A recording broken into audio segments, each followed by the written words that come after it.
Hey there everyone, it's Rick. I thought I'd try something a little different. If you follow me on Twitter, you know that I put up a poll. I was going to get to these 3 topics eventually, but I thought, for the hell of it, I'd just put them up there and see which one you would prefer.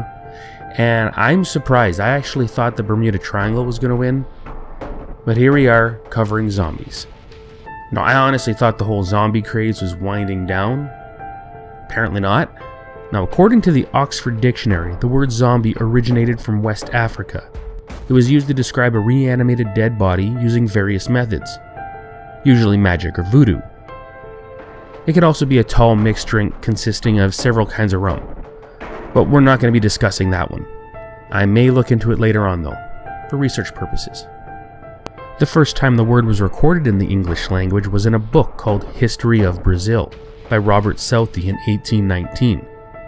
But it was spelled zombie. No letter E at the end. It was also used to describe a deity. Then, an American author by the name of William Seabrook wrote a novel in 1929 called The Magic Island. Many believe that this is the first time the Western world was exposed to the voodoo zombie idea. And then it all just snowballs from there. For some time now, zombies have been seen everywhere. TV, movies, games, everywhere. And they have just one thing on their mind. Charming. Thing is, this type of zombie right here is the more modern zombie. The original zombie changed when George A. Romero made a little movie called Night of the Living Dead. Welcome to a night of total terror.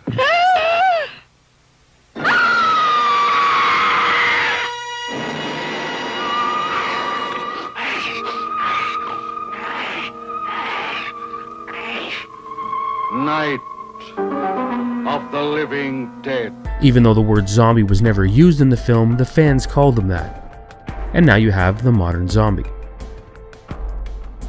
Now, spoiler alert, I don't believe in zombies. Honestly, who would? People rising from the grave mindlessly trying to attack and eat you? No way, never. And then I started doing some research, and I came across this guy. Clairvius Narcisse.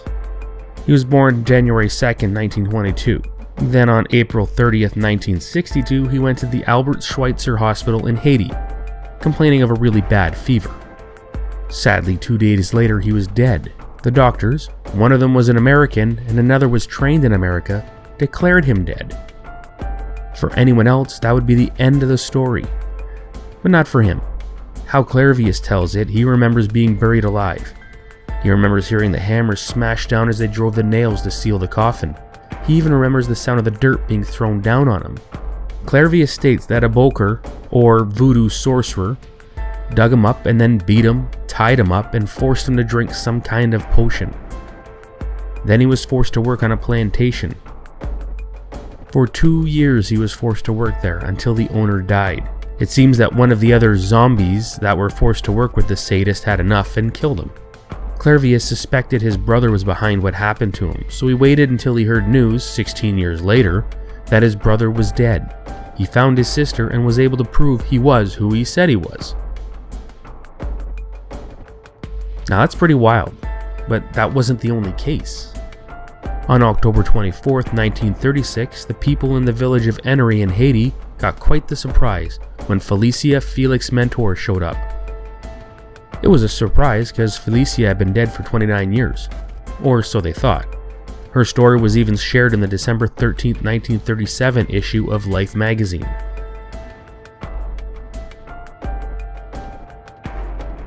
There were a few other cases as well, so maybe there's something to this. Well, the answer is, yes and no. Although they all showed zombie signs, slow-moving, vacant stares, incoherent mumbling, they weren't actual zombies. It is believed they were drugged, and tetrodotoxin was used. Now, a quick lesson on tetrodotoxin. This toxin is found in many aquatic animals. For example, the pufferfish.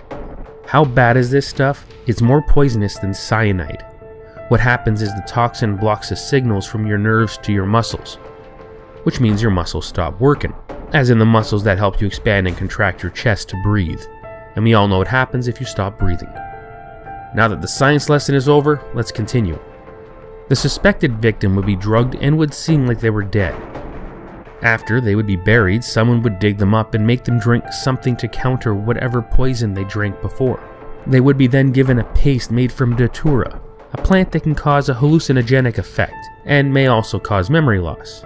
Regular doses would be needed to keep the victims in a constant dreamlike state. These zombies would then be forced to work on the plantation and farms. This whole thing is just a theory, however, and has not been completely proven. It seems like a whole lot of work just for some free labor. But have there been any newer cases involving zombies? Or any zombie-like behavior? Well, bath salts. No, not this kind. This kind. These bath salts usually contain a certain chemical that I will not even attempt to say. Wow. Say that 3 times fast. It's also known as mdpv, so we're going to call it that. Now, mdpv is reported to have close to the same effect as cocaine.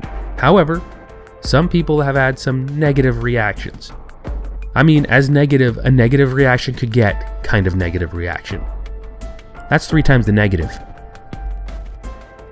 It is believed that bath salts can trigger zombie-like behavior, specifically the cannibalistic side. However, that's just a myth. The whole thing took off in 2012 when Rudy Eugene attacked and bit off close to 80% of Ronald Popo's face. He was a homeless man and sitting under the MacArthur Causeway in Miami, Florida. Police unfortunately had to kill Rudy as he wouldn't respond to them. He just kept ripping at Ronald's face. Now, Ronald had survived the attack, though it's left him permanently disfigured. The police initially thought that Rudy had a ×3 negative reaction to this new drug called bath salts, and the media took it from there. They even named Rudy the Miami Zombie. But the autopsy results didn't support that claim, as they only found marijuana in his system. So after searching around, I've come to the conclusion that zombies are make-believe. I mean, there's no record of zombies, well, the burst from the grave kind anyways. It seems all the zombie cases I could find were either drug-induced or in the middle of some kind of psychosis. They may have mimicked some of the characteristics of what a zombie would be, but they weren't real zombies. I want to thank everyone who voted. This was a lot of fun and I learned a lot more than I actually thought I would. Thank you for that. If you liked this video, please don't forget to hit that like button and then subscribe. Once again, my name's Rick, and if you can't make me believe, it's just make-believe. Till next time.